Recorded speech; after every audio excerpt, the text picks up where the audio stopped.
କିନ୍ତୁ ମୁଁ ବହୁତ ଲସ୍‌ରେ ପଡ଼ିଛି ଜୀବନରେ। 3 ବର୍ଷ ହେଇଗଲା ପରେ ଭାଇ ବହୁତ ଖର୍ଚ୍ଚ କରିଛି। ଗୋଟେ ବାଇକ୍ କିଣିଲି 3,00,000 ଟଙ୍କା। ହେଲମେଟ୍ ଗୋଟେ ହାଇ ଦେଖିବ ତ ହାଇ କୋଣରେ ପଡ଼ିଛି ସେଠି। ଏଠି ଦେଖିବ ତ GoPro ତା ବ୍ୟାଟେରୀ ଫ୍ୟାଟେରୀ ସହିତ ପଡ଼ିଛି। ନମସ୍କାର ଭାଇ ଓ ଭଉଣୀମାନେ, କେମିତି ଅଛ? ବହୁତ ବଢ଼ିଆ ଥିବ। ତ ମୁଁ ସନି ଆଣ୍ଡ ସ୍ୱାଗତ କରୁଛି ବହୁତ ଦିନ ପରେ ଗୋଟେ ଭିଡ଼ିଓକୁ। ତ ଆଜିର ଭିଡ଼ିଓ ଷ୍ଟାର୍ଟ ହେଇଛି ଦେଖିବ ତ ସାମାନ୍ୟ ରାତି 12ଟାରେ ହିଁ। କାହିଁକି ନା ଏମିତି ସ୍କ୍ରଲ୍ କରୁଥିଲି ତ ମୋତେ 2 ଥର 3 ଥର କାନ୍ଥରୁ ଆସିଲା ସେଇ ବାରମ୍ବାର ଗୁଲୁଆ ଆଣ୍ଡ ବର୍ଷା। ଗୁଲୁଆ ଆଣ୍ଡ ବର୍ଷା ସାୟଦ ତା ନାଁ ବର୍ଷା ବି, ସେଇଟା ମୁଁ କନଫର୍ମ ଜଣା ନାହିଁ। ଟିକେ ଟିକେ ମୋ ମାଇଣ୍ଡରେ ୟାଦ ଅଛି, ସେଇଥିପାଇଁ ତମମାନେ କହୁଛି। ଓକେ, ତ ଏମିତି ତାଙ୍କର କ'ଣ 50 ଲକ୍ଷ କୋଟି ଉପରେ ସବୁ ଡିସ୍କସନ୍ ଚାଲିଛି। ଭାଇ ମୁଁ ତ କିଛି ଜାଣିନାହିଁ ଠିକ୍ସେ। ଯଦି ତମମାନେ ଜାଣିଛ ତାହେଲେ ବତାଅ।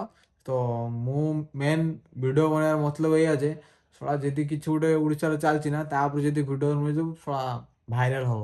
ତ ସେଥିଲାଗି ବନଉଛି। ଆଉ ସେତିକି ଜାଣିଲା ପରେ ପଳଉଛ କ'ଣ? ଯାଉନି। ଆଉ ମୁଁ କୋଉଥିପାଇଁ ଯୋଉଟାକି ମାନେ ମୋର ସବୁ ଭିଡ଼ିଓ ଭାଇରାଲ୍ ଗଲାନି ସମାନ ଏଇଙ୍କରି କାରଣ ଯୋଗୁଁ ହିଁ। ଯାହାକୁ ଦେଖ ଭାଇ ଯିଏ ବି ହେଇନା କାହିଁକି, ଯେକୌଣସି ଗୋଟେ ଲୋକ ଭାଇ ଭିଡ଼ିଓରେ ହି ନ ରହିଲେ ହବନି। ମାନେ ଗୋଟେ ଜିନିଷ କ'ଣ କହନି, ସବୁ ଜିନିଷକୁ କମିଟ୍ କର ଚାଲିବ। କୌଣସି ଗୋଟେ ସିରିୟସନେସ୍ ନାହିଁ କି ଗୋଟେ ଇମୋସନାଲି ନାହିଁ, କିଛି ନାହିଁ। ଖାଲି ହି ହବା ଦରକାର। ହି ଦବା ଦରକାର, ତାଙ୍କ ସହିତ ଭାଷା ବି କହିବା ଦରକାର। ଭାଇ କୌଣସି ଗୋଟେ ଭିଡ଼ିଓ ଏବେ ମୋତେ କୁହ ଯୋଉଟାକି କମେଡ଼ିରେ ଯୋଉଟାକି ଭାଷା ୟୁଜ୍ ହଉନାହିଁ ବୋଲି କହିବନି। ସବୁଥିରେ ଭାଷା ୟୁଜ୍, ମାନେ କ'ଣ ଓଡ଼ିଶାକୁ ଟୋଟାଲ୍ ଆମକୁ ଶିଖା ହେଉଛି ଯେ ଛୋଟବେଳଠୁ ଉଠ ଭାଷା କୁହ। ଆଉ ଏବେ ତ ସବୁ ଭାଇ ଇନଷ୍ଟାଗ୍ରାମ ହେଇଗଲା, ଇଏ ସିଏ ସବୁଆଡ଼େ ଭାଷା ହିଁ କରୁଛନ୍ତି। ଆଉ ସେଥିରୁ ହଁ ଭାଇ ଭାଷା କୁହ ତମ ଇଚ୍ଛା, ଭାଇ ଆମେ କିଛି କହିବାର ନାହିଁ। ସେମିତି ନାହିଁ ଯେ ଲୋକ କହୁନାହାନ୍ତି କି ମୁଁ ବି କହୁନାହିଁ ବୋଲି। ଭାଇ କହୁଛନ୍ତି, ସମୟକୁ ସେଇଭଳିଆ ସିଚୁଏସନ୍ ନେଇ କହୁଛି ନା। ତ ବଟ୍ ଏଇ ଯେଉଁ ଜିନିଷଟା ଭଲ ନୁହଁ। ସେଇ କାରଣ ଯୋଗୁଁ ଯୋଉଟାକି ମୋର ଦେଖିବା ତ ଏଇ ସବୁ ଡାଉନଫଲ୍ ହେଇକି ଲାଷ୍ଟକୁ ଏ ଚ୍ୟାନେଲ୍ ବି ଡେଥ୍ ହେଇଗଲା। ଆଜି ଏ ଚ୍ୟାନେଲ୍ ନା ଭାଇ ମୋ ପାଖରେ ନାହିଁ, ସିରିୟସଲି କହୁଛି। ମନିଟାଇଜ୍ ହେଇଯାଇଛି, ସବୁ କିଛି ହେଇଯାଇଛି, କିନ୍ତୁ ଭିଡ଼ିଓ ତ ବନେଇ ପାରିଲିନି ଆଉ। ଭିରୁ ଗଲାନି, ଲୋକ ତ ଖାଲି ଦେଖିଲି ହି ଏଇଭଳିଆ ସବୁ ଦେଖିଲେ, ଆଉ କୋଉଠୁ କ'ଣ ହବ?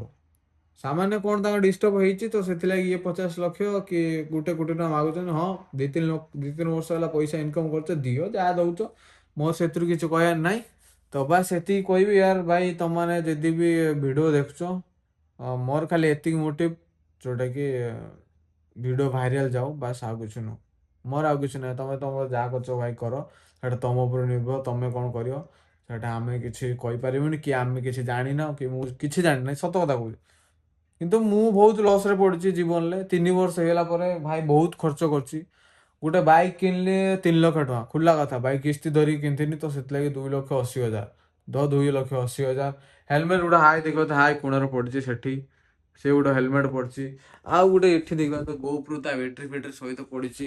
ମାନେ ତା ବ୍ୟାଟେରୀଟା ଏଇଟା, GoProଟା ଏଇଠି ତଳେ ଅଛି। ସବୁ କିଛି ଇନଭେଷ୍ଟ ହେଇକି ପଡ଼ିଛି। ଆଉ ବ୍ୟାଗ୍‌ରେ ଏଠି ଭିତରେ ବ୍ୟାଗ୍‌ରେ ଜ୍ୟାକେଟ୍ ଅଛି। କ'ଣ ଭାଇ ସବୁ କିଛି ଇନଭେଷ୍ଟ ହେଇକି ପଡ଼ିଛି ୟାର। କିନ୍ତୁ କିଛି ଲାଭ ହେଲାନି ବା। ଖାଲି ମୋର ନୁହଁ, ଯେତିକି ଓଡ଼ିଶାରେ ରାଇଡର୍ ମାନେ ଅଛନ୍ତି ତାଙ୍କର। ଯାଇକି ଦେଖ ଭ୍ୟୁଜ୍ କୋଉଟା ଆଉଛି ୟୁଟ୍ୟୁବରେ। ଏବେ ସର୍ଚ୍ଚ କରି ଦେଖିବି ଏମ୍‌ଟି ରାଇଡର୍ ମୁନା କଥା। ତମ ଇନଷ୍ଟାରେ ଦେଖିଦେବି ହଁ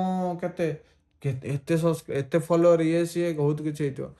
ଘଣ୍ଟା କିଛି ବି ଇନକମ୍ କରୁନାହିଁ ଭାଇ। ସିଏ ବି ଆମକୁ, ଆମେ ଯେତେବେଳେ କଥାବାର୍ତ୍ତା ହେଉଛୁ ଭାଇ କ'ଣ କରିବି ୟାର, ଗୋଟେ ଖାଲି ଗୋଟେ ସାଇଡ଼୍‌ରୁ ଇନକମ୍ ଆସିଛି ବୋଲି ସେଥିଲାଗି ଇଏ ହେଉଛି, ଏମିତିଆ କଥା। ନହେଲେ ଆଉ କିଛି ନୁହଁ, ଖୋଲା କଥା। କାହିଁକିନା ଓଡ଼ିଶାରେ ଲୋକ ଦେଖିବା ପାଇଁ ନାରାଜ ୟାର ଭାଇ।